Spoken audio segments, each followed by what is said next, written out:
orbitaire. Plus de 300 morts et 1400 blessés au moins. L'opération aérienne menée par l'armée israélienne contre le Hamas est la plus meurtrière depuis 1967 à Gaza. Et les civils en paient le prix fort. Chantal Monet. Touché, le ministère de l'Intérieur, complètement détruit. Les avions israéliens bombardent depuis 48 heures, sans répit, jour et nuit.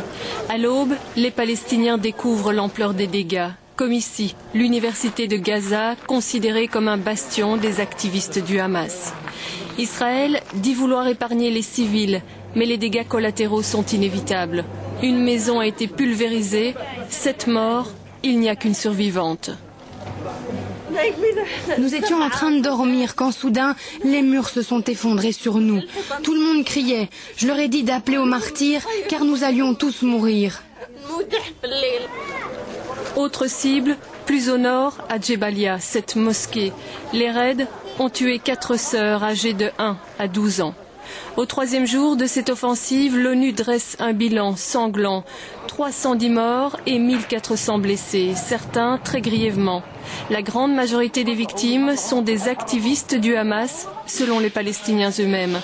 Sur les 310 morts, il y aurait 51 civils. Des hommes, des femmes et des enfants qui ne sont pas les cibles, précise le gouvernement hébreu. Israël vient d'autoriser le passage d'un convoi d'aide humanitaire. Nous nous battons, mais nous n'empêchons pas l'aide de parvenir aux citoyens de Gaza. J'ai donné instruction d'autoriser le passage de cette aide autant que nécessaire. Une guerre que tentent de fuir des dizaines de Palestiniens. À coups de pierre, ils essayent de trouer le mur frontière. Derrière, l'Égypte et l'espoir d'un avenir meilleur. Les policiers égyptiens tirent en l'air pour les en dissuader. Pendant ce temps-là, l'hypothèse d'une intervention terrestre semble se préciser. Les blindés se déploient et l'armée vient d'instaurer une zone militaire tampon tout le long de la bande de Gaza. Israël annonce une guerre sans merci.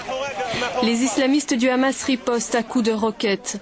Un civil israélien a été tué, le 2e depuis le déclenchement de l'offensive. Au 3e jour de cette offensive sur Gaza, la tension monte dans la région. La Turquie, qui servait d'intermédiaire dans les négociations de paix entre la Syrie et Israël, condamne et gèle les discussions. Les manifestations se poursuivent un peu partout, jusqu'en Israël, où les Arabes israéliens ont protesté. Et le Hezbollah libanais menace, lui, de reprendre ses attaques sur l'État hébreu. Marianne Claric. Les images diffusées en boucle par les chaînes du monde arabe ont choqué, et il y a de quoi. L'armée israélienne bombarde les quartiers surpeuplés de Gaza. Ici, 4 fillettes d'une même famille ont été tuées. Ailleurs, 3 jeunes enfants. Les raids visaient des activistes du Hamas. Ils ont tué des innocents. Il n'en fallait pas plus pour chauffer les esprits. À Beyrouth, le chef du Hezbollah, Hassan Nasrallah, se montre offensif. Il dénonce la complicité de certains pays arabes comme l'Égypte, qui maintient fermée sa frontière avec Gaza. Nous demandons à l'Égypte d'ouvrir le passage de Rafah, pas seulement pour les blessés, pour tout le monde. Et il demande à ses combattants au sud Liban de se tenir prêts, comme en 2006, pour attaquer Israël.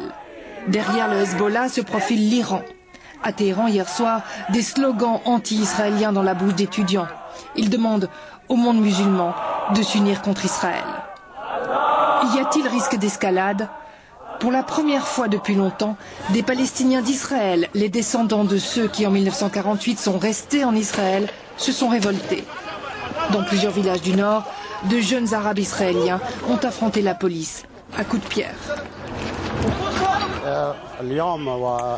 Aujourd'hui, on proteste contre le massacre de Gaza. Le secteur arabe d'Israël a déclaré une grève générale. En Cisjordanie, ce matin, même scène de soulèvement comme ici, à Bethléem. Depuis la Syrie, le chef politique du Hamas appelle à une nouvelle intifada. Israël a lancé ses attaques pour faire plier le Hamas à Gaza. De l'humiliation pourrait naître l'embrasement. Stéphane Amar est avec nous en direct de Jérusalem. Stéphane, bonjour. Tout le monde s'attend maintenant à une invasion terrestre de la bande de Gaza. Oui, absolument, parce que tous les indices sont réunis. Il y a ces chars qui se massent à la frontière entre Israël et Gaza, ces dizaines de milliers de réservistes qui ont été réquisitionnés. Et puis, tout simplement, ce matin, Israël a déclaré zone militaire fermée les alentours de la bande de Gaza, ce qui laisse présager effectivement une opération militaire terrestre. Bien qu'il faut le savoir, l'état-major israélien est très prudent sur cette question parce qu'il sait que contrairement au bombardement aérien, cela comporte des risques en termes humains extrêmement forts. La bande de Gaza est un territoire très dense, très bien maîtrisé d'ailleurs par des forces du Hamas très bien entraînées. Donc Israël réfléchit et il s'agira probablement d'incursions de courte durée et certainement pas une réoccupation de la bande de Gaza. Alors Ehud Barak parle d'une guerre sans pitié, une guerre qui pourrait se retourner contre Israël. Les pays voisins et notamment évidemment le Hezbollah au Liban pourraient entrer à leur tour dans ce conflit.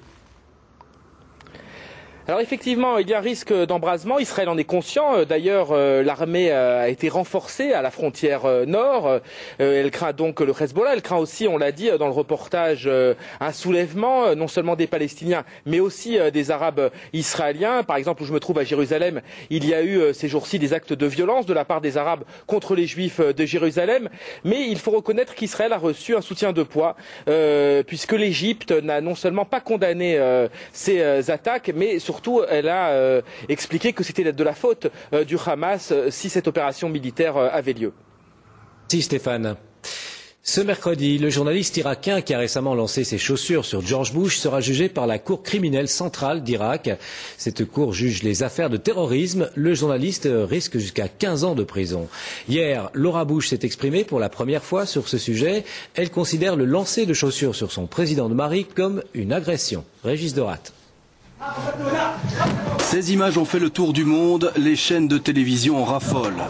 Mais Laura Bush, elle, confessait hier soir sur Fox News que l'événement n'avait pas vraiment suscité en elle l'hilarité. Non, ça ne m'a pas fait rire, c'est une agression. Il n'y a pas d'autre mot. La première dame des États-Unis reste toutefois admirative. Le président en a ri, il n'a pas été blessé. Il est très rapide, vous savez, c'est un athlète né, il a esquivé. Mais tout de même, c'est une agression et cela doit être considéré comme tel. Muntazer Al-Zaidi est un journaliste irakien. Il risque pour ce geste 15 années de prison, en tout cas si la Cour criminelle centrale d'Irak qualifie les faits en agression caractérisée. Le procès s'ouvre ce mercredi. Son avocat plaidera la liberté d'expression et le refus de l'occupation américaine. Je sais en tout cas que si Saddam Hussein était toujours au pouvoir, cet homme n'aurait pas été relâché et il aurait probablement été exécuté. Donc, même si c'est un incident déplorable, c'est aussi un signe que les Irakiens se sentent de plus en plus libres d'exprimer leur opinion. Muntazer Al-Zaidi est devenu un héros du monde arabe, une idole que certains ont déjà imitée en lançant leurs chaussures sur les soldats américains. Il sera fixé sur son sort normalement avant la fin de la semaine. Ces chaussures n'apparaîtront pas lors du procès. Elles ont été détruites par les services de sécurité après les analyses qui visaient à s'assurer qu'elles ne contenaient pas d'explosifs. L'Espagne, victime d'une tempête, elle a déjà fait 4 morts sur la côte méditerranéenne. C'est tout le pays qui est placé